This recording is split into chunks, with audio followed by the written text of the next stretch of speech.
नमो रियंताणं नमो सिद्धाणं नमो आयर्याणं नमो वज्रायणं नमो लोये सव्वसाम् एषु पञ्च नमोकारो सर्वभावपणासनो मङ्गलानं च सर्वेसिं परमं हवै मङ्गलम् जय जगजीव जोनि वियाणो जगगुरु जगानंद जगनाहो जगबंधो जय जगप्रिया महोदय जय सुयाण बभव तीर्थयराणम अपचिमो जय जय गुरुलोगाणं जय महपा महावीर सर्वारिष्ट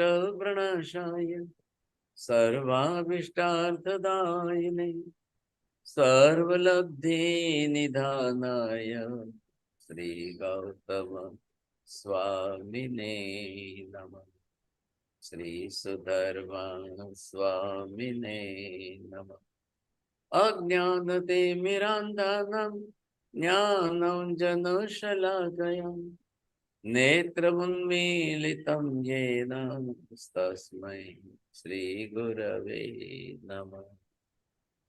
धर्म लाभ, बहुत बहुत आशीर्वाद सबको। हाँ जी, आज 1 दिसंबर को शुक्रवार के दिन हमारी दूसरी क्लास इस समय तीर्थंकर चरित्र की चल रही है। प्रथम तीर्थंकर परमात्मा आदिनाथ भगवान कैसे बने सर, उनका 11वां भव यहाँ पर चल रहा है, जिनका नाम है वज्रनाभ स्वामी। वज्रसेन स्वामी के ये पुत्र वज्रनाभ जो है, जिन्होंने तीर्थंकर होकर के दीक्षा लेकर केवल ज्ञान प्राप्त करके मोक्ष में चले गए, ऐसे वज्रसेन स्वामी के ये पुत्र वज्रनाभ। पिता ने दीक्षा ली, तब पुत्र को राजगादी सौंप दी, सब कुछ सौंप दिया और बाद में छोड़कर निकल गए और वो तीर्थंकर बनकर केवल ज्ञान पाके भी मोक्ष में चले गए। लेकिन पुत्र जो है वज्रनाभ, वे अपनी तरह से स्वयं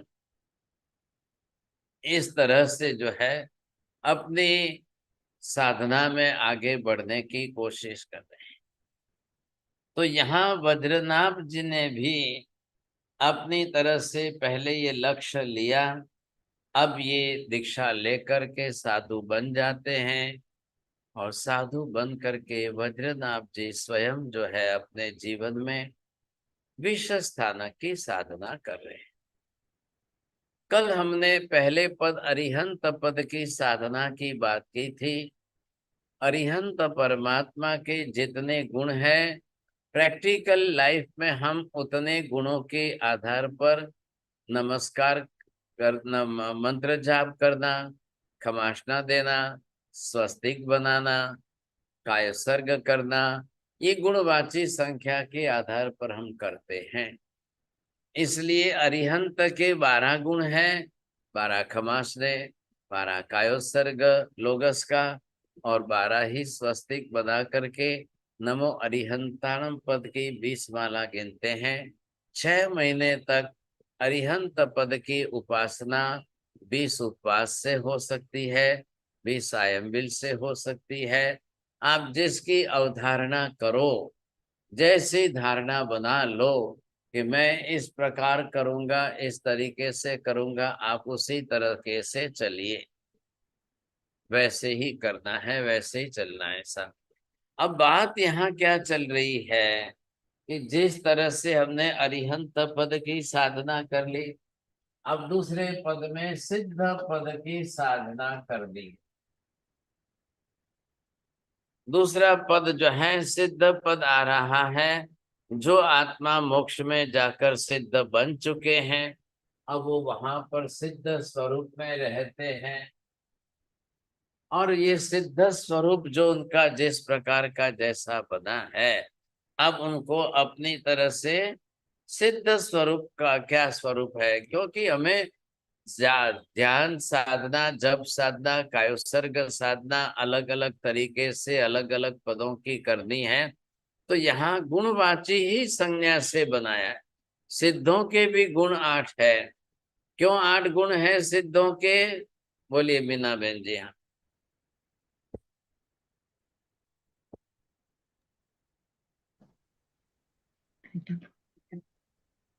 why the Siddha have only the 8 virtues, while the Arihant have the 12, and Siddha is Oh, only having 8. because their 4 Aghati karmas are not there. That's why. They have defeated all the 8 karmas. So that's why Siddha is there. Right, very good. आत्मा के 8 कर्मों का संपूर्ण क्षय होने से जितने गुण प्रकट होते हैं वे 8 ही होते हैं। हाँ, अब आप बताइए कि अरिहंत के गुण बड़े हैं कि सिद्ध के गुण बड़े हैं? Siddha. वेरी गुड, बोलिए। हाँ मीना बहन जी बोलिए। Siddha Bhagwan's gunas more than Aryans, because Aryans still have to Not defeat the the 4. question about the more, but the main thing in the quantity और इन क्वालिटी प्रमाण के अंदर बड़ा किसका स्वरूप है? क्योंकि सिद्ध का एक एक गुण पूर्ण स्वरूप में बड़ा है। अरिहंत के जितने जैसे 4 गुण प्रकट हुए हैं वैसे ही सिद्ध के भी 4 गुण, दोनों गुणों में एक ही सरीखी समानता है, रत्ती भर फर्क नहीं है। अरिहंत के भी चारों घाती कर्मों का क्षय होने से 4 गुण प्रकट हुए हैं। सिद्धों के भी वैसे ही चारों घाती कर्मों का संपूर्ण क्षय होने से ज्ञान दर्शन आदि अनंत प्रमाण में प्रकट हो गए। इन 4 घाती कर्मों के क्षय वाले गुणों की दृष्टि से अरिहंत और सिद्ध में कोई फर्क नहीं है। लेकिन 4 अघाती कर्म जन्य जो स्थिति है उसमें फर्क है। तो अघाती नाम कर्म, गोत्र कर्म, वेदनीय कर्म, आयुष्य, ये 4 अघाती कर्म है। और 4 अघाती कर्मों वाले जो गुण है दबे हुए हैं, ढके हुए हैं, वे हैं। अब वे जब पूर्ण रूप में कर्म, आवरणीय कर्म सर्वथा संपूर्ण क्षय हो जाएंगे तब गुण प्रकट हो जाएंगे। फिर तो कोई सवाल ही नहीं आ रहा है, गुण प्रकट हो जाएंगे, समझे कि नहीं? ऐसी स्थिति के अंदर क्या समझना, तो कि भी सिद्ध के गुण 8 गुण पूर्ण रूप में प्रकट हो गए। जिसको पूर्ण रूप में प्रकट हुए कहते हैं वो अनंत प्रमाण में प्रकट होते हैं। आ गया ख्याल में? और जो हम पूर्ण रूप में प्रकट नहीं होते वे अपूर्ण रहते हैं, ये विशेषता है। अब आया ख्याल में आपको? तो ये जो गुण है कौन से? सिद्ध के गुण पूर्ण रूप में है। तो निश्चित रूप से जिनको अरिहंत की साधना उपासना करनी है उनको सिद्धों की भी करनी उतनी अनिवार्य है। सिद्धों की भी उपासना करनी उतनी ही अनिवार्य है। दोनों स्वरूप देखिए, आपको दोनों ही ख्याल में आ जाएंगे, समझे कि नहीं? वैसे यहाँ पर भी है। तो ये 20 स्थानक हमको 20 पद बनाना है। ऐसे इनकी उपासना सबको करनी पड़ती है। सबको किसको? जिसको भविष्य में तीर्थंकर बनना है, कंपलसरी उनको सबको 20 स्थानक की साधना करनी अनिवार्य है। बोलिए आशा बहन जी, बोलो। जी, जिसको तीर्थंकर बनने की इच्छा है वो सबको 20 स्थानक की पूजा करनी आवश्यक है, अनिवार्य है। जिनको तीर्थंकर भगवान नहीं बनना है, जिनको डायरेक्ट सीधे शॉर्टकट में मोक्ष में जाना है, तो उनको भी स्थानक की आराधना करने की जरूरत नहीं है। दोनों 2 सेंटेंस हो गए कि नहीं हो गए? ओके। करने वाले नहीं करने नहीं वाले करने वाले दोनों, ना। तो दोनों तरफ से। भाई एक संसार के अंदर तीर्थंकर बनने की व्यवस्था है तो सही ना। बिना तीर्थंकर भगवान बने तो एक काल चक्र भी नहीं बीतता है। एक आरा भी, जो चौथा आरा तीसरा आरा जिसमें बनते हैं, वो एक भी कालखंड बीतता ही नहीं है। अनंत अनंत भूतकाल में अनंत अनंत काल चक्र बीत गए, उनमें से कभी एक भी काल चक्र ऐसा खाली नहीं गया कि जिसमें कोई तीर्थंकर भगवान हुआ ही न हो। बोलिए सीमा बेन जी, बोलिए, शब्द क्या ख्याल में आया? अनंत भूतकाल में अनंत अनंत काल चक्र में एक भी आरा में ऐसा नहीं हुआ, एक भी काल चक्र में ऐसा नहीं हुआ कि तीर्थंकर भगवान हुए ही ना हो। मतलब क्या हुआ? इतनी जबरदस्त बड़ी व्यवस्था है, ध्यान रखिए। एक काल चक्र के अंदर कितने भगवान होंगे? अवसर्पिणी काल चक्र होगा, उत्सर्पिणी काल चक्र होगा। अवसर्पिणी काल चक्र के अंदर तीसरे चौथे आरे में मिलाकर 24 तीर्थंकर होंगे। उत्सर्पिणी काल खंड के अंदर 24 तीर्थंकर होंगे। वो 24 तीर्थंकर पांचों भरत में होंगे, पांचों ऐरावत में होंगे। अनिवार्य रूप से होना ही होना है। कहीं पर भी 24 के 23 नहीं हुए, कहीं पर भी 24 के बढ़कर 1 बढ़कर 25 नहीं। अब आप बताइए, कैसी इतनी बड़ी जबरदस्त शाश्वत व्यवस्था है? कैसे चलती है व्यवस्था, बताइए आप। कितनी बड़ी इसको कहते हैं, द डेस्टिनी, नियति। आ रही है बात समझ में? कभी खाली जाता ही नहीं है। तो वो क्यों नहीं जाता है खाली? वो व्यवस्था हम यहाँ समझ रहे हैं कि भाई पहले कंपलसरी जो विश्व स्थानक की आराधना करके रखेगा वही तीर्थंकर बनेगा, जो नहीं करेगा वो तीर्थंकर नहीं बनेगा। बोलिए मीना बेन जी, बोलिए।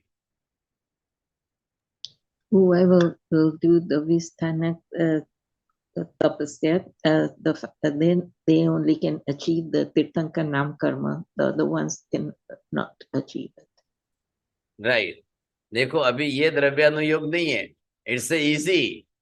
ख्याल है, द्रव्यानुयोग में कठिनता जरूर हार्ड आता है, मैं समझता हूँ। इट इज वेरी इजी, लेकिन प्रिंसिपल तो है ना, बेसिक फंडामेंटल प्रिंसिपल है। अब ये प्रिंसिपल कैसा है?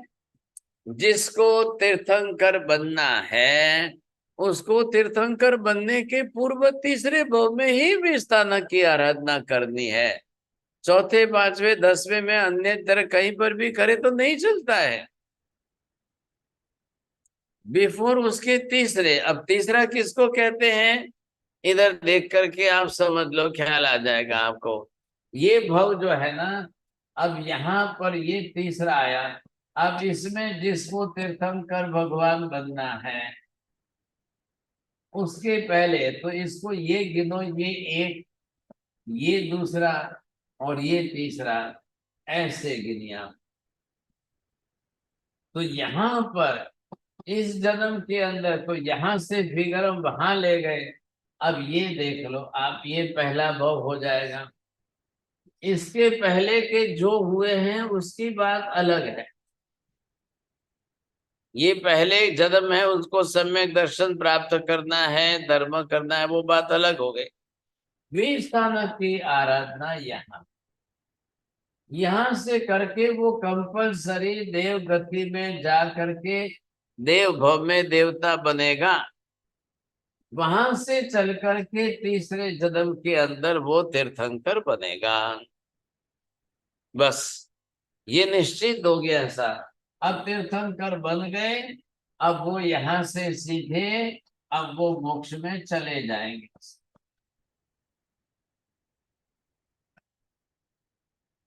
आप बोलोगे नहीं मैं 5वें जन्म के पहले बांध लू, 10 जन्म पहले बांध लू, फिर क्या तकलीफ है? ऐसा ऐसा नहीं होता है। ये फिक्स नियति फिक्स है, ध्यान रखिए। कंपलसरी डेस्टिनी जो है वो यही है, यही होगा। आप तीसरे पहले जन्म के अंदर विस्थानक की साधना करके तीर्थंकर नाम कर्म उपार्जन करोगे। यहाँ पर भगवान तीसरे भाव में बनोगे, कर्म यहाँ तैयार करोगे, बांधेंगे यहाँ पर।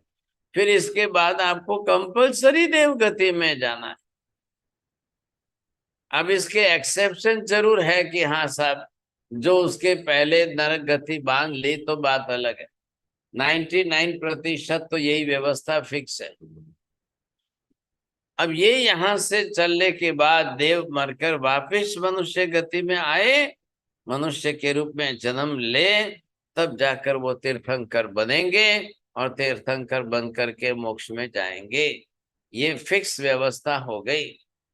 अब आपको नहीं बनना है, चलो ठीक है, मत करो भाई, कोई ना तो नहीं है आपको, ये मत करिए, आपको ये भी मत करिए, आपको ये मत करिए, कोई आवश्यकता नहीं है, नहीं है तो आप इधर ही सीधे मोक्ष में चले जाओ, बस। आगे की आपको आवश्यकता ही नहीं है, आपको जल्दी जाना है, जल्दी करिए, इसमें दो राय नहीं है आपको।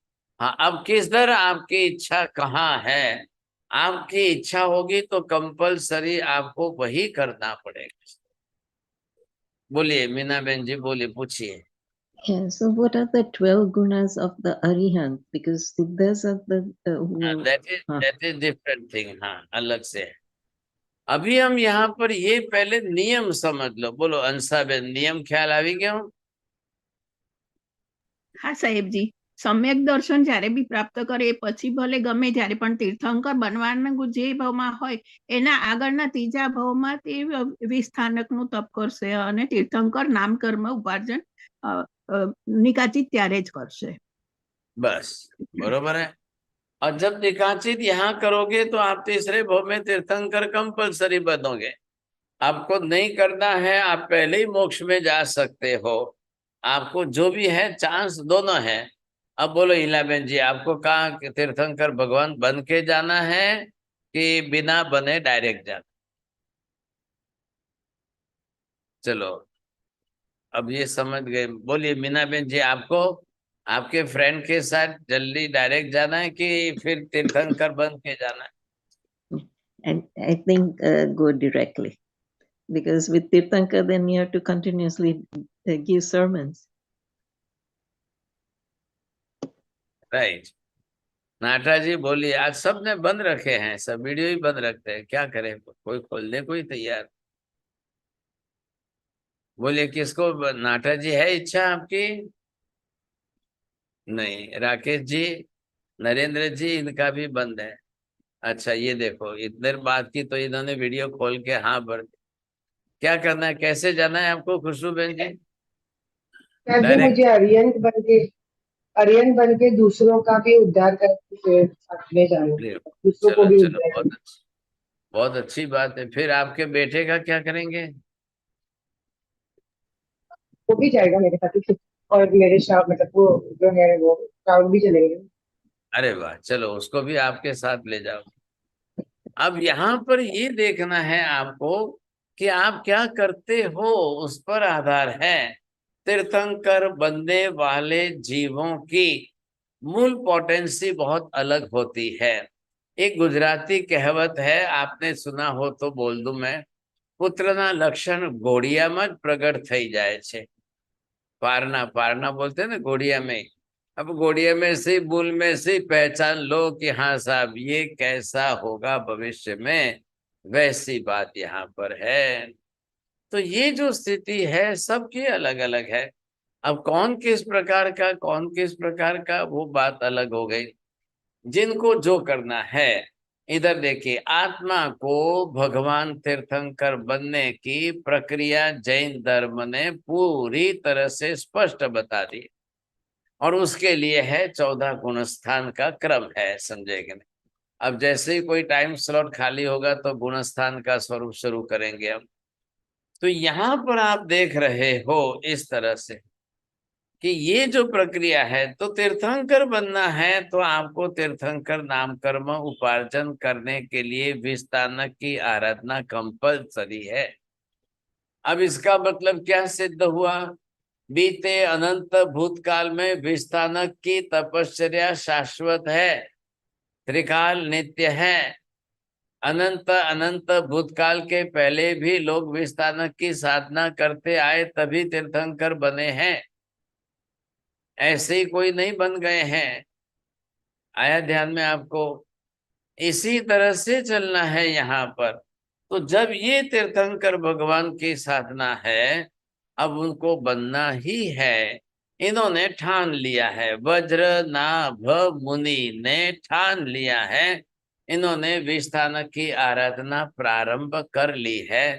तप धर्म में ये प्रक्रिया है, और भाव धर्म के अंदर जगत के समस्त जीवों का कल्याण करने के भाव परिणाम बनाए।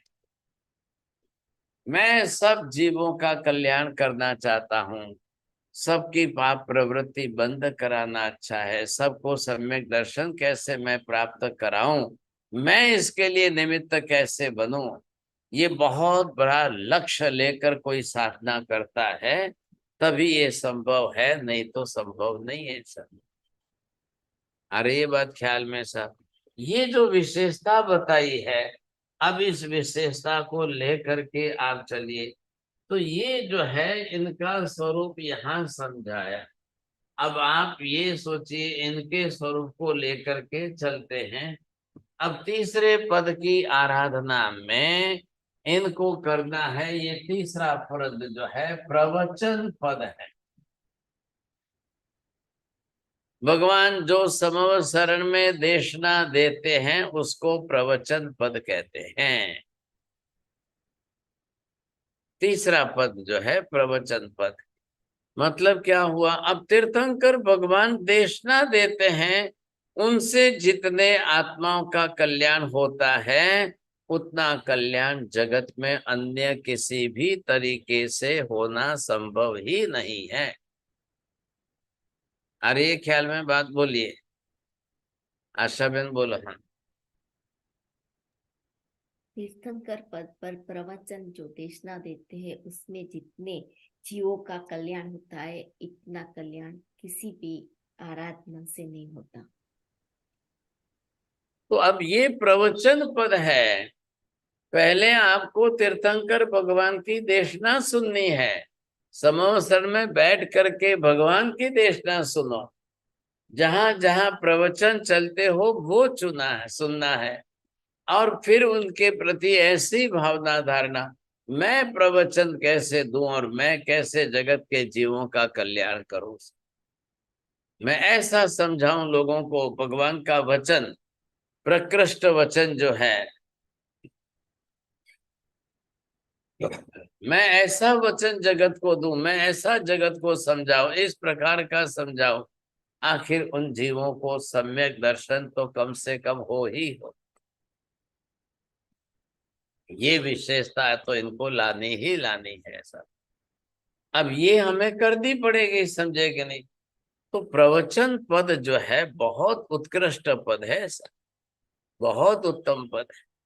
स्वयं पहले प्रवचन श्रवण करना, और फिर खुद ही उस कक्षा के बनना कि वो प्रवचन देवे, और प्रवचन दे करके वैसे निजरा करके तीर्थंकर नाम कर्म उपार्जन करे। इतनी बड़ी व्यवस्था है ये। अब इधर देखिए, अब चौथा पद आ रहा है। अब चौथे पद के अंदर इन्होंने जो है स्थविर पद को सामने, यानी गुरु आचार्य भगवंत के रूप में चौथा पद लिया। अब आचार्य भगवंत जो 36 गुणों के धारक है, ऐसे आचार्य श्री की उपासना, इनकी आराधना, ये भी बरोबर जो है भक्ति बहुमान पूर्वक अनुकूल आहार वगैरह से की जाए, तो निश्चित रूप से लोग जो है तीर्थंकर नाम कर्म उपार्जन कर सकते। ऐसी बड़ी बात है ये। अब करना तो है, जीवों को तो करना ही करना है। अब गुरु के रूप में संघ के नायक है, संघ संचालक है, और आगम आदि शास्त्रों के वेत्ता है सब। ऐसे आचार्य भगवंतों के प्रति इतनी निष्ठा हो कि ये हमारा कल्याण निश्चित रूप से कैसे कर सकते, होना चाहिए ना, इसी तरह से होनी चाहिए आराधना। क्रिया विधि के अंदर आचार्य पद के जितने गुण है, 36 गुण है, तो उनको भी अपने तरीके से गुणोपासना करनी ही करनी है। ऐसी बात है। क्रिया विधि अलग तरीके से हो गई, इसमें ये है। अब आइए इसी तरह से आप करते करते जो है और भी करेंगे। तो एक पद आया है साथ में यहाँ पर उपाध्याय जी, स्थविर पद भी आ रहा है और स्थविर पद की उपासना आपको करनी है।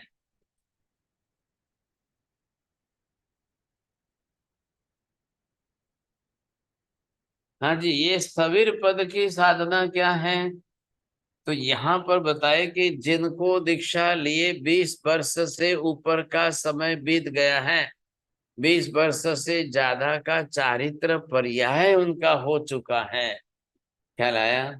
और उसमें से 20 वर्ष की दीक्षा वाले पर्याय वाले स्थविर, अब वो कोई दीक्षा लेकर 20 वर्ष हुए हैं, कोई ज्ञान में स्थिर होकर के स्थिर हुए, कोई चारित्र में स्थिर होकर के स्थिर हुए, कोई तप धर्म के अंदर स्थिर होकर के इतने वर्षों का काल बिता करके हुए।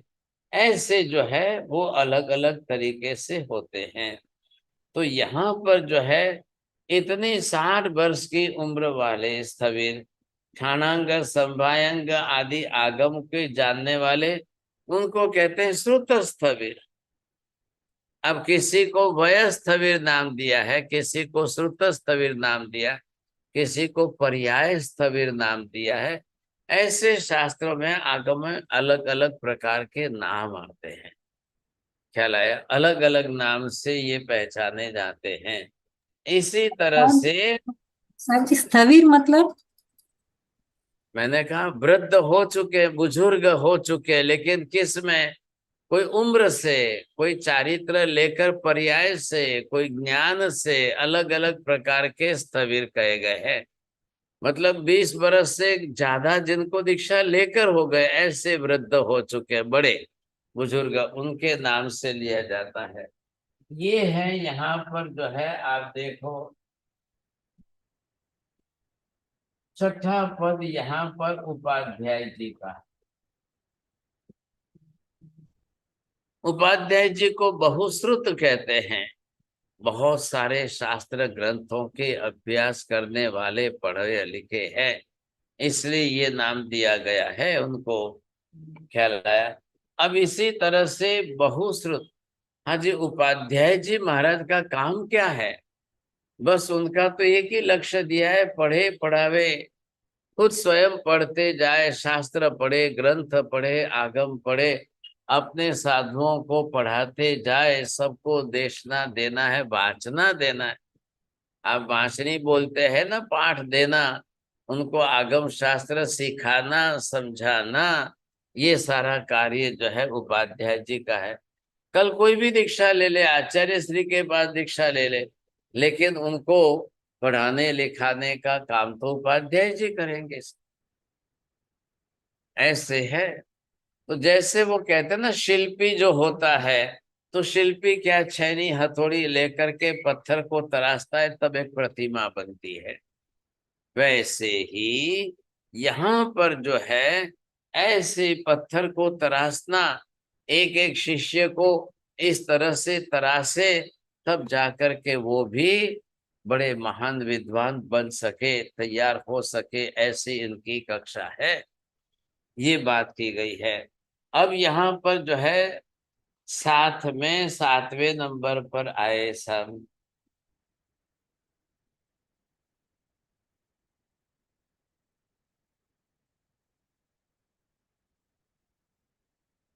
हाँ, ये जो है अब आप देख रहे हो कि वो साथ में, हाँ 7वें नंबर पर साधु मुनिराज के रूप में, साधु पद पर है, साधु मुनिराज को दिया गया है, मुनि महात्मा है। तो ये किस तरह से अपनी तरह से तप तपस्या आदि करने वाले हैं, उनकी भैयावच की जाए, सेवा भक्ति की जाए, साधु संत के प्रति सद्भाव हो, साधु संतों की संगत में रहें, सत्संग करें हम, ये सारा ही जो है उनकी उपासना आराधना करने का तरीका है। अब हर किसी को करना है सब। आज ये नहीं समझे कि आज के ही साधु, क्योंकि आज दिन तक संसार में से जो भी मोक्ष में गए हैं वो अनिवार्य रूप से साधु बन कर गए। साधु बनने से निचला अन्य कोई विकल्प ही नहीं है कि आप इससे भी नीचे उतर कर और किसी अन्य विकल्प से मोक्ष में जाओ, संभव नहीं है सर। तो ये भी एक बहुत बड़ी विशेषता हुई है, समझे कि नहीं। जैसे भी देखिए, अब यहाँ पर आप देखेंगे कि ये महात्मा बने, साधु संत बने, संसार के अंदर कोई सामान्य बात नहीं है। संसार छोड़ करके दीक्षित होना बहुत बड़ी समस्या है। आज भी संसार छोड़ने के लिए बहुत लालायित, लेकिन सभी नहीं छोड़ पाते हैं। चारित्र धर्म है, ऐसा चारित्र धर्म अंगीकार करने की बात आई, समझे।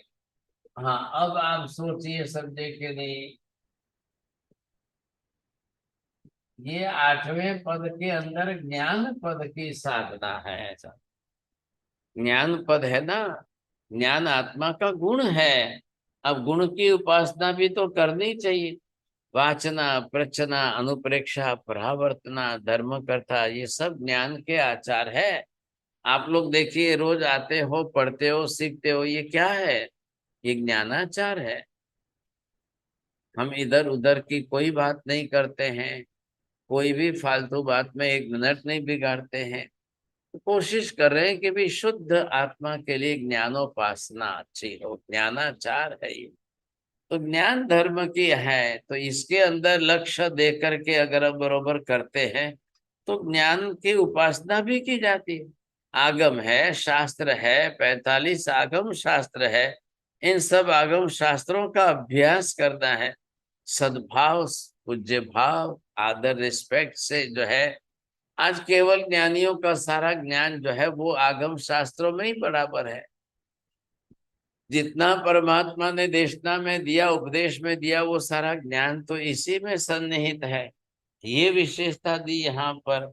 अब ज्ञान की बात जो है, कोई वाचना से करे, कोई प्रवचना से करे, कोई धर्म कथा से करे, कोई अनुप्रेक्षा से करे, कोई किस तरह से, ऐसे सभी को करनी है और करते रहते हैं, सब करते हैं। तो ये आत्मा का गुण है। इधर आपको गुण ही बताए, सिद्ध बताए, आचार्य श्री बताए, उपाध्याय जी बताए, सभी साधु आदि बताए, ये गुणी महात्मा थे।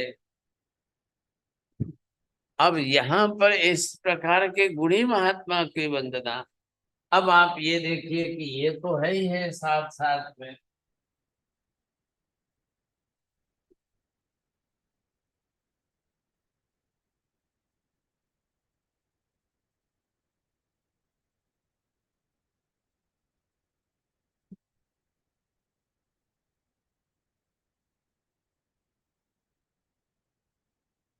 हाँ जी, जैसे आपने ज्ञान की उपासना की, वैसे ही सम्यक दर्शन पद की भी स्थापना है यहाँ पर। क्या लाया? जिन दर्शन, सम्यक दर्शन, यथार्थ सत्य दर्शन, कि जिसके अंदर जो है सिद्ध परमात्मा की, अरे, सम्यक दर्शन की साधना हो, तो जाकर के पहली हमारी श्रद्धा निष्ठा बनेगी। अब श्रद्धा निष्ठा नहीं बनेगी तो क्या होगा? श्रद्धा निष्ठा नहीं बनेगी तो क्या होगा? फिर तो कुछ भी नहीं हो पाएगा, कुछ भी नहीं कर पाएंगे आप। तो ये भी तो इतनी ही अनिवार्य है ना। तो ये हमारी पहली जो है साधना है। देखिए, बात हमने पहले भी की थी। श्रेणिक महाराजा ने 20 स्थान के 20 पदों की साधना नहीं की, लेकिन सिर्फ सम्यक दर्शन की प्राप्ति के लिए बहुत बड़ा भगीरथ पुरुषार्थ किया था श्रेणिक राजा ने। तब श्रेणिक राजा ने चल करके अपनी तरह से सम्यक दर्शन प्राप्त किया था, और फिर उन्होंने परमात्मा का योग संयोग मिल करने से अपना सम्यक दर्शन क्षायिक की कक्षा का बना लिया। बहुत बड़ी बात है, ध्यान रखिए, बहुत बड़ी बात। भले उन्होंने जो है शिकार करके कर्म बांधा, नरक में गए, वो बात है, लेकिन ऐसी कक्षा होते हुए भी उन्होंने एक तरफ से सम्यक दर्शन को क्षायिक बनाया, श्रद्धा सचोट बनाई, और उसी भाव में तीर्थंकर नाम कर्म की उपासना भी की। और वे स्वयं तीर्थंकर बन भी जाएंगे। ये विशेषता है यहाँ पर जो कि ये सब देख। तो दोनों बात बताई गई है ना। अब हमें सम्यक दर्शन से तो वंचित रहना ही नहीं है, चाहे कुछ भी हो जाए, सूर्य पश्चिम में उग जाए तो भी हमें सम्यक दर्शन तो अनिवार्य रूप से प्राप्त करना ही करना है। और कर लेने के बाद आप अपनी तरफ से खुद ऐसे निमित्त बनाएं ताकि आपके निमित्त दूसरे सम्यक दर्शन प्राप्त कर सके। ये करना जरूरी है, सोचिए आप। ताकि एक बार जीव को सम्यक दर्शन प्राप्त हो जाए ना तो बहुत बड़ी उपलब्धि है। अब उनका संसार बहुत नहीं बढ़ेगा, सित्तेर कोड़ा कोड़ी ही रहेगा, उससे आगे ज्यादा बढ़ नहीं पाएगा संसार, एक भव भी ज्यादा नहीं बढ़ेगा। हाँ, ये जरूर है कि अब इसमें आप छोटे बड़े कितने जन्म कर लेते हो ये जानना है आपको, सोचिए सुने। अब यहाँ पर क्या है, शंका किसी जिन वचन में शंका नहीं करना है। दोष से रहित, स्थिरता आदि गुणयुक्त और ऐसे शम संवेग भाव जिनके हो, उनको उस प्रकार का वैसा सम्यक दर्शन हो जाए, बस ये बात उनकी है मुख्य। सम्यक दर्शन नहीं हुआ तो फिर मिथ्यात्व के अंदर हमारा टाइम चला जाएगा, फिर मिथ्यात्व में रह जाएंगे हम, आगे ही नहीं बढ़ पाएंगे। तो हर हालत में ऐसे आत्मा को इतना प्रबल भगीरथ पुरुषार्थ करना है कि वो सम्यक दर्शन को प्राप्त करे, कैसे भी करके करे। इस जन्म में तो ये अनिवार्य है। ऐसी स्थिति के अंदर अब यहाँ पर शंका आदि दोष रहित हो, स्थिरता आदि हो, गुणयुक्त हो, और उसमें सम वगैरह लक्षण वाले सम्यक दर्शन की साधना करें। चलिए अब आगल हम जो है इसमें ये भी देख रहे हैं। अब 10वें नंबर पर जो हमारा मुख्य गुण आता है, विनय गुण का आचरण आता है। विनय गुण का आचरण है। अब विनयाचार अगर हमारा बरोबर सही ढंग से है तो फिर कोई प्रश्न नहीं है विनयाचार का, और नहीं तो फिर तकलीफ हो जाएगी। अविनयी जीव अपनी तरफ से भारी कर्म बांधता है, और विनयाचार वाले विनयी आत्मा सम्यक दर्शन की प्राप्ति करते हैं, वो भारी कर्म नहीं बांधते हैं। बहुत फर्क है। देखिए, संसार है, सब प्रकार के जीव है, इन सब प्रकार के जीवों के अंदर ये भी इनकी विशेषता। अब यहाँ पर विनय, ज्ञान, दर्शन, चारित्र वगैरह सबका मूल है। ध्यान रखिए, अविनयी जीव क्लेश, कसाय, राग द्वेष अवश्य करता ही करता है। विनयवान आत्मा राग द्वेष क्लेश कसाय के निमित्तों से टल जाती है, बच जाते हैं। ये ध्यान रखना। चलाया आपको विनयाचार है, विनय ज्ञान। अब ज्ञान से विनय हो, दर्शन का विनय हो, चारित्र का विनय हो, गुणी जनों के गुणों का विनय बहुमान है। एक रिस्पेक्ट देना है हमको, जो भी हो, भले उम्र में मेरे से शरीर छोटा हो, लेकिन मेरे से ज्यादा ज्ञान उनके अंदर है, तो मैं पहले ज्ञान विनय अवश्य करूं साथ। ये ध्यान में आपको बरोबर आना चाहिए।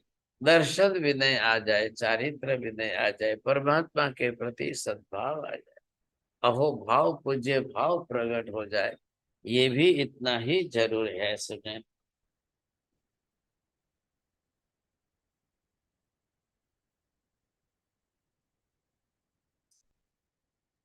हाँ, 11वें नंबर पर यहाँ पर सुबह शाम जो है उनको भाव पूर्वक 6 आवश्यक की क्रिया करने वाले बताए। तो ये भी आप देखिए 11वें नंबर पर जो इनको जिस प्रकार की क्रिया करनी है। कई बार लोग धर्माचरण की क्रिया का मजाक उड़ाते हैं। कुछ लोग कुछ बोलते हैं, क्या ये सब क्रिया ढकोसला है, आयम्बिल उपवास का तप करो, एकाष्टा बेचने का तप करो, फिर जो जिस कक्षा के साधु संत बन चुके हैं उनके प्रति वैसा। तो ये सब क्या होता है, गलत होता है ना। तो ऐसा नहीं होना चाहिए। आप अपनी तरफ से आवश्यक क्रियाओं की पूर्णता अवश्य करिए। ख्याल आएगा। आवश्यक क्रियाएं जो है, 6 आवश्यक क्रिया है जिस पर हमने चर्चा की है, सामायिक है। 24 तीर्थंकर भगवंतों को वंदना है, गुरु बनाए है, गुरु बंधन भी हो उसके अंदर। फिर आप प्रतिक्रमण भी करो, कौशक भी करो और पचखान भी धारण करो। ये बरोबर 6 काय होती है और इन सब की रक्षा अनिवार्य है। ये पहले हमको समझना चाहिए, इसी से हमको विशेष ख्याल आएगा। हाँ, अब आप देखिए कि विनयाचार जो है, आप ज्ञान का विनय करिए, दर्शन का विनय करिए, चारित्र धर्म का विनय करिए, बहुमान है ना, प्रकट तो करना ही अपना है, इसमें कोई गलत तो नहीं है सब। ऐसी स्थिति के अंदर अब सुबह शाम 2 टाइम जो 6 आवश्यक की क्रिया है, जो भी क्रिया प्रवृत्ति हम करते हैं तो इसको अनिवार्य में लीजिए, अनिवार्यता से होगी। जब आप सुबह में उठ करके उठते हो तो पहले दोनों हाथ से नमन वंदन करते हो, अरियंत सिद्ध आचार्य उपाध्याय साधु भगवान 5 परमेष्टि को मैं नमस्कार करता हूँ। ऐसे 5 परमेष्टि को किया हुआ नमस्कार यही मेरे सर्व विघ्न उपद्रव सब टालते हैं और इससे मेरा और भाव विशुद्ध बनता है। अब मान लो चारित्राचार है, तपाचार है, तो भी आप समझा बुझा करके ही काम कर सकते हो। यहाँ पर जो है 6 आवश्यक क्रिया आई। अब 12 नंबर पर व्रतों का शुद्धता पूर्वक निरतिचार पालन। आप क्या करेंगे, कैसे करेंगे? व्रताचरण जो है वो उनको देखना है और निरतिचार चारित्र हो सब देखें। ये भी सामने इतना ही अलग से है।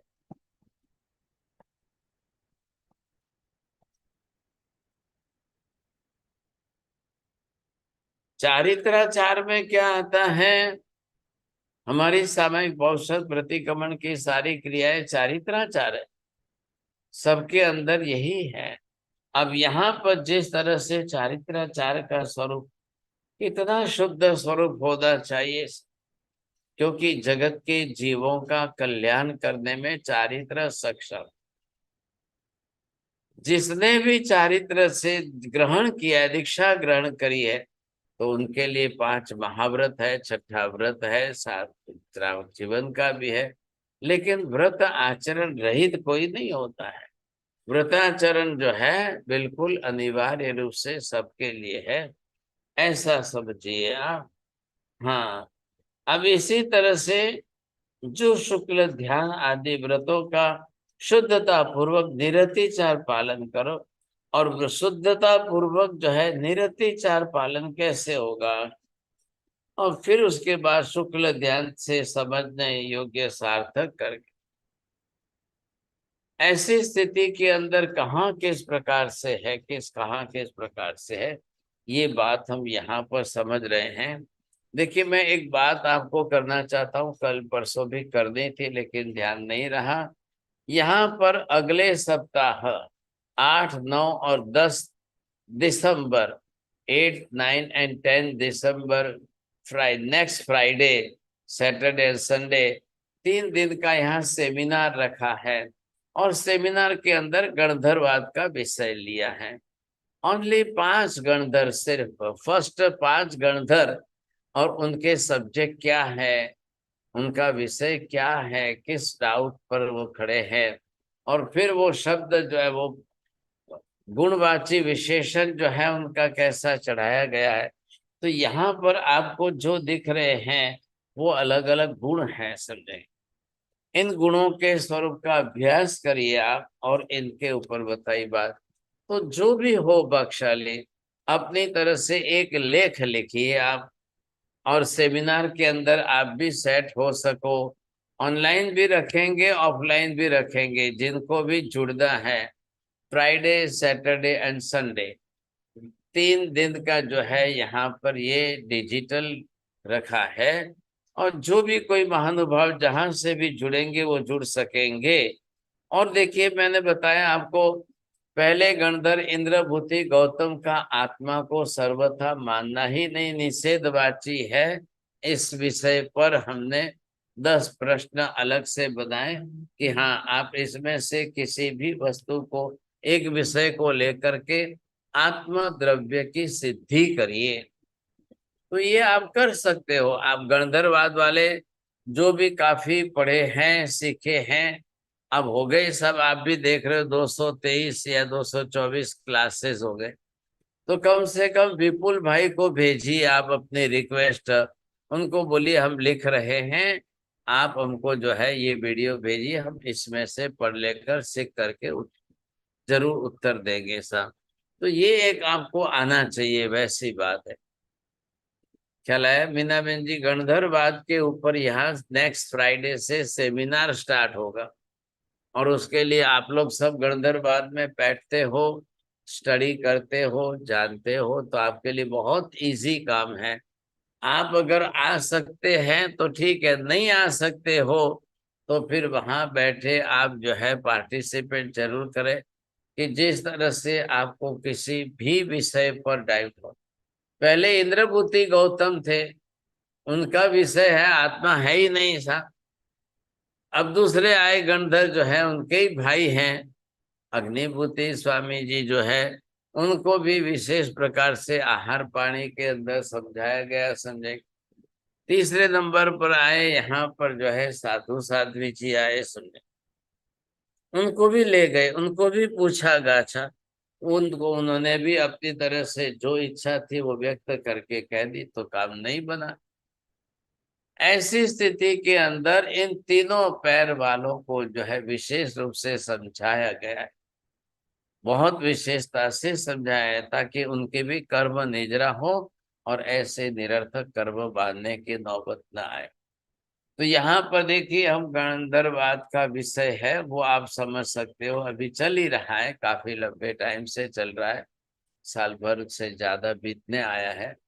तो ये जो भी है वो चित्र वगैरह देंगे, बनाएंगे, आदि करेंगे। आप लोगों में से जिनकी भी इच्छा हो, भावना हो, तो जरूर से अपने नाम के साथ में आप पत्र व्यवहार करके लिखिए। और वो जो संचालक भाई है, फिलहाल अभी विदेशों की धरती पर गए हुए, अभी आ जाएंगे, तब आप उनके पास जो भी कुछ पढ़ा है, सीखा है, लिखा है, उसके बारे में जरूर चिंतन मनन करके पढ़िए आप। इसी तरह से यहाँ पर अंधेरी में जैन बायोलॉजी, जूलॉजी, बॉटनी, इसके अंदर जो है जीवों के बारे में आपको जुड़ना है, भाग लेना है, तो यहाँ पर एक एग्जीबिशन का आयोजन किया गया है। ग्रुप के अंदर मैसेज सबको भेजा गया है, आप देख लेंगे वहां से, यहाँ पर भी अभ्यास करना है, कर सकेंगे, दोनों बात है। तो अब चातुर्मास भी पूर्ण हो चुका है, कार्तिक की पूर्णिमा समाप्त हो गई। अब इसके बाद हवामान बदला है, थोड़ा वातावरण बदलता जा रहा है, यहाँ पर भी वैसा हो रहा है।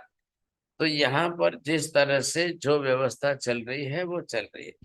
आप लोगों ने जितना अभ्यास किया है वही विशेष रूप से है। तो जो भी अभ्यास के योग्य अपनी तरफ से देना चाहे, डालना चाहे, आप भेज सकते हो, एज यू लाइक। किसी को कोई आग्रह नहीं है, जिनकी जो इच्छा हो वह भेज सकते। हाँ जी, मैं मंगल पाठ करता हूँ, फिर कल जो है इसके ऊपर फिर वापस बात आगे चलेगी सब। नमो अरिहंताणं, नमो सिद्धाणं, नमो आयर्याणं, नमो वज्रायाणं, नमो लोहे सव्वसावनं, एष पंच नमोकारो सर्व मंगलाणं च सर्वेसिं परमं हवै मंगलम्। मंगलम भगवान वीरो, मंगलम गौतम प्रभु, मंगलम स्थूलिभद्राध्या जैन धर्मो सुमंगलम। चत्तारि मंगलम हरिहंता मंगलम, सिद्धा मंगलम, साहु मंगलम, केवली पन्नतो धम्मो मंगलम। चत्तारि लोकोत्तम, हरिहंता लोकोत्तम, सिद्धा लोकोत्तम, साहु लोकोत्तम, केवली पन्नतो धम्मो लोकोत्तम। चत्तारि शरणं प्रपद्यामि, अरिहन्ते शरणं प्रपद्यामि, सिद्धे शरणं प्रपद्यामि, साहु शरणं प्रपद्यामि, केवलीपन्नतं धम्मं शरणं प्रपद्यामि।